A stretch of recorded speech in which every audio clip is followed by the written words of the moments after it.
Hi guys! So for today's video, gagawa ako ng DIY photoshoot for my baby JC. So tara, samahan niyo ako. Bumili ako ng tela kasi naisip ko magpatahil na lang ng damit niya. Bumili din ako ng mga flowers kasi gusto ko flowers yung design. So ayun yung kinuha kong kulay. Plastic na lang pala yung mga binili ko para kasi mura at magamit pa ulit. So ayun na nga, habang nag-aayos ako, nandito naman si Kuya JB. Sobrang kulit. Trinay ko pala yung color gray pero parang pangit kaya nag-go na lang ako dun sa another color. Katulong ko nga pala dito si Emmet at si Thea naman ang nagbabantay kay Baby JC sa loob ng kwarto. Para makatipid, hindi na ako bumili ng tela na gagamitin ko sana sa pag-backdrop.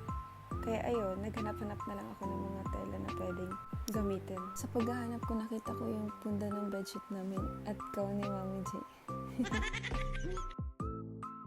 Lagay-lagay ko lang itong mga dahon para magmukha siyang sanga ng kahoy.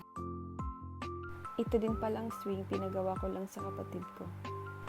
Ayun, mabilis lang naman akong mag-design ng mga flowers. Kita niyo yan?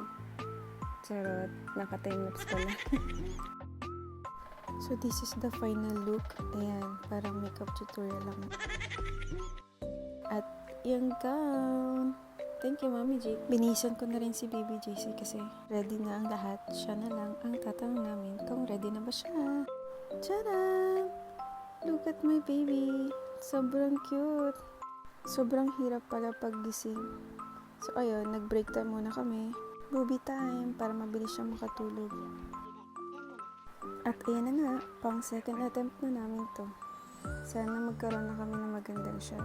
Kung nakikita nyo, sira-sira na yung mga gamit ko. Yung ilaw ko, wala nang stand, wala nang cover. At dahil sobrang hirap pagising siya, puro epic fail ang mga result. Kaya pinatulog ko muna siya. At ayan, natulog na nga siya dyan.